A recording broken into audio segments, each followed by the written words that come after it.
ሰላም እንደምን አላችሁ የጁ ተከታታዮች እንግዲህ ዛሬ ይዤላችሁ የመጣሁት ሶስት እንግዲህ እኔ አሪፍ መላቸውን በፓዮኒር በኩል አድርገው የሚከፍሉ ኦንላይን ገንዘብ መስሪያ ዌብሳይቶችን ነው ይዤላችሁ የመጣሁት በዚህ ቪዲዮ መጨረሻ ላይ እንግዲህ አራተኛ ወይም አንድ ቦነስ ዌብሳይት እጨምርላችኋለሁ ማለት ነው እንደሚመቻችሁ ተስፋ አደርጋለሁ ወደ ቪዲዮ እሺ እንግዲህ በአንደኛ ደረጃ ላይ ያስቀመጥኩት እንግዲህ ጄቪዙ የሚባል ዌብሳይት ነው ስለዚህ ዌብሳይት እንግዲህ ከዚህ በፊት ፉል የሆነ ቪዲዮ ሰርቻለሁ ነገር ግን ጄቪዙን ካላወቃችሁት እንደ አፊሊየት መስሩበት ሲሆን የተለያዩ ፕሮዳክቶችን እንግዲህ እንድትሸጡ ይቀርብላችኋል እነዛን ፕሮዳክቶች እንግዲህ ስትሸጡ ለእናንተ ከ50% ጀምሮ ኮሚሽን ይታሰብላችኋል ማለት ነው እነዚህ ኮሚሽኖች ኢቭን 100% የሚደርሱበት አሉ ይህም ማለት የ$20 ፕሮዳክት ብትሸጡ የ$20 የሚያወጣ ፕሮዳክት ብትሸጡ ለእናንተ ተጨማሪ $20 ይሰጣችኋል ማለት ነው እንዲሁም ሌሎችም 80 90 የሚሰጡም አሉ ይሄ እንግዲህ እኔ አንደኛ ብዬ ያስቀመጥኩት ምርጥ ዌብሳይት ነው ስፔሻሊ ብዙ ሰዎች እንደ ዋና ስራ አድርገው የሚሰሩት አይነት ዌብሳይት ሲሆን እንድትገቡበትም እንግዲህ በአንደኛ ደረጃ ላይ ያስቀምጫለሁ ማለት ነው እንግዲህ በሁለተኛ ደረጃ ላይ ያስቀመጥኩት እንግዲህ ፋይቨር ነው ስለ ፋይቨር ካልሰማችሁ እንግዲህ ፋይቨር ኦንላይን ፍሪላንሰር የሆኑ ሰዎች የሚሰሩበት ዌብሳይት ሲሆን ይህም ምን ማለት ነው የተለያዩ ስራዎችን የራሳችሁን የምትችሏቸውን ነገሮችን እየመረጣችሁ ለሰው ሰርቪሳችሁን ማቅረብ ሲሆን እነዛን ሰርቪሶች ደግሞ መግዛት የሚፈልጉ ሰዎች ሲመጡ እናንተ ባስቀመጣችሁት ዋጋ የእናንተን ሰርቪስ ይገዛሉ ማለት ነው ለምሳሌ ምን ካላችሁኝ እንግዲህ ለምሳሌ እናንተ ፎቶ ኤዲቲንግ ላይ ጎበዝ ከሆናችሁ እዚህ ፋይቨር የሚባለው ዌብሳይት ላይ የተለያዩ የሰራችኋቸውን ሳምፕሎች በማስቀመጥ ሰዎች ወደ እናንተ እንዲመጡና እንደዚህ አይነት ተመሳሳይ ኤዲቲንግ የሚፈልጉ ከሆነ እናንተን ኦርደር ያደርጋሉ ማለት ነው በዛን ሰዓት ላይ እናንተ ባስቀመጣችሁት ፕራይስ ይከፍሏችኋል ከዛም እናንተ እንግዲህ በፓዮኒር በኩል ገንዘባችሁን ትቀበላላችሁ ማለት ነው ይሄ እንግዲህ በሁለተኛ ላይ ያስቀመጥኩት ነው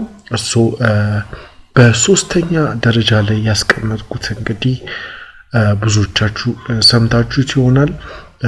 ክሊክ ባንክ የሚባል ዌብሳይት ነው ክሊክ ባንክ እንግዲህ ምንድነው ካላችሁኝ ከጄቪዙ ጋር በጣም ተቀራራቢነት ያለው ነው ነገር ግን አይ ቲንክ ክሊክ ባንክ ከጄቪዙም ትንሽ በለጥ ያለና ታዋቂ ነው ክሊክ ባንክ እንግዲህ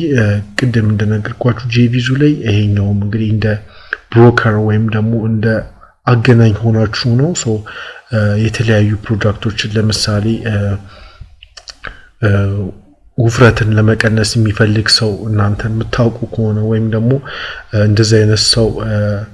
ማግኘት የምትችሉ ከሆነ ከዚህ ዌብሳይት ላይ እንግዲህ ያንን ፕሮዳክት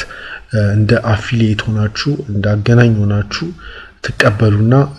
ያንን ፕሮዳክት ለመሸጥ ትሞክራላችሁ ማለት ነው በእናንተ ሊንክ በኩል አድርገው ያንን ፕሮዳክት ለምሳሌ 150 or $100 የሚሸጥ ከሆነ ፕሮዳክቱ ለእናንተ 50% እና ከዛ በላይም ሊቆርጥላችሁ ይችላል ማለት ነው $100 ፕሮዳክት ልክ ስትሸጡ ለእናንተ $50 ይቆርጥላችኋል ማለት ነው ይሄም እንግዲህ እንደ ጄቪዙ ሰዎች እንደ ዋና ስራ አድርገው የሚሰሩበት አይነት ነው እና አይ ቲንክ ብዙ ሰዎች ጀስት በእንትን አድርገው ሳይሆን ጀስት ሰዎችን እያናገሩና እንዲሸጡ በማድረግ ሳይሆን በተለያዩ እንግዲህ የማስታወቂያ መንገዶች በመጠቀም ነው ለመሸጥ የሚሞክሩት ልብ ብላችሁ ካያችሁ እንግዲህ በፌስቡክ ላይም እንዲሁም በኢንስታግራም ላይም የተለያዩ ማስታወቂያዎችን እናያለንና እነዛ ብዙዎቹ ማስታወቂያዎች እንግዲህ እነዚህ ሰዎች አፊሊየት በማድረግ እነዛን ፕሮዳክቶች ለመሸጥ የሞከሩ ለራሳቸው እንግዲህ ኮሚሽን ለማግኘት የሚሞክሩ ናቸው ማለት ነው ሶ ይሄን ይመስላል እንግዲህ እነዚህ ሶስቱ ብዬ ያዘጋጀውላችሁ ሶ አራተኛ ቦነስ ብዬ ያስቀመጥኩላችሁ እንግዲህ ቲስፕሪንግ ነው ቲስፕሪንግን እንግዲህ ካላወቃችሁት ፉል ቪዲዮ ሰርቻለሁ እሱን ገብታችሁ ሄዳችሁ ማየታችሁን እንዳትረሱ ሶ ይሄ ዌብሳይት እንግዲህ ምንድነው የሚያደርገው የራሳችሁን እንግዲህ ቲሸርት ነው የምትሸጡት ሶ እነዚህን ቲሸርቶች እንግዲህ እናንተ ናችሁ ዲዛይን የምታደርጓቸው ሶ የፈለጋችሁትን አይነት ወርዶችን መጠቀም ትችላላችሁ ስዕሎችን መጠቀም ትችላላችሁ በራሳችሁ ኤዲት አድርጋችሁ ስዕሎችን አፕሎድ ያደርጋችሁ መጠቀም ትችላላችሁ ማለት ነው ሶ በዚህ ዌብሳይት ላይ እንግዲህ የምትጠቀሙት በእያንዳንዱ ፕሮዳክት ላይ ይለያያል ሶ ፕሮዳክቱ $30 የሚሸጥ ከሆነ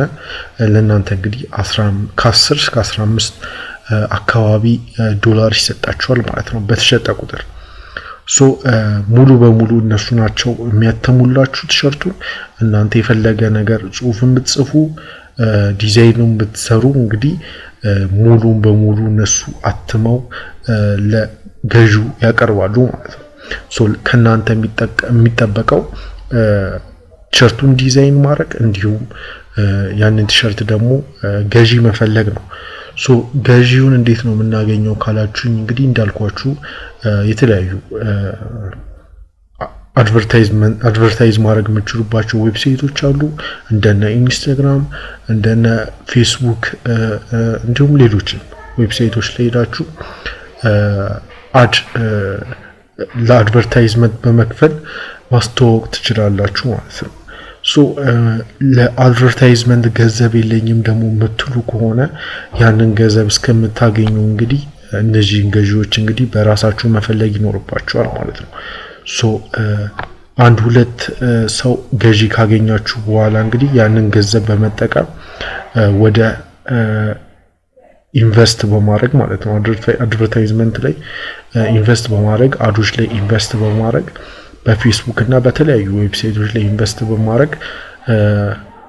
ገንዘባችሁን ለማሳደግ መሞከር ነው እንግዲህ ይሄን ይመስላል እነዚህን ሶስት እንዲሁም ቦነሱ አራተኛ ዌብሳይቶች በፓዮኒር በኩል የሚከፍሉ ዌብሳይቶች እነዚህን ይመስላሉ በጣም ብዙ ዌብሳይቶች አሉ ግን ማወቅ ከፈለጋችሁ በፓዮኒር የሚከፍሉ ሌሎች ዌብሳይቶችን ማወቅ ከፈለጋችሁ ጀስት ከታች ኮሜንት አድርጉልኝ ተጨማሪ ሌሎች ዌብሳይቶችን እንሰራላችኋለሁ እንደተመቻችሁ ተስፋ አደርጋለሁ እንግዲህ ምንም አይነት ጥያቄ ካላችሁ በእነዚህ ዌብሳይቶች ላይ እኔ ፐርሰናሊ የተለያዩ ስራዎችን ሰርቼባቸዋለሁ ሶ የሞከርኳቸው ዌብሳይቶች ስለሆኑ ጥያቄ ካላችሁ እንግዲህ ስለየትኛው ዌብሳይት ጀስት ከታች ኮሜንት አድርጉልኝ እንዲሁም ስለ ጄቪዙ ፋይቨር እንዲሁም ቲስፕሪንግ ቪዲዮዎች ሰርቻለሁ እንግዲህ ሄዳችሁ እነሱን ማየታችሁን እንዳትረሱ ስራዎቹ ላይ መግባት ከፈለጋችሁ ዴፊኒትሊ ገብታችሁ ማየት ይኖርባችኋል ማወቅ ያለባችሁ ብዙ ነገሮች አሉ ሴትአፕ አደራረጉንም ማወቅ ይኖርባችኋል ሶ ሄዳችሁ እነሱን ቪዲዮዎች ይውላሉ ማለት ነው ቪዲዮን ስላያችሁ በጣም አመሰግናለሁ ሰብስክራይብ ካላደረጋችሁ ሰብስክራይብ አድርጉ እንዲሁም ቪዲዮ ከተመቻችሁ ላይክ ኮሜንት ሼር አድርጉ ላለው ፒስ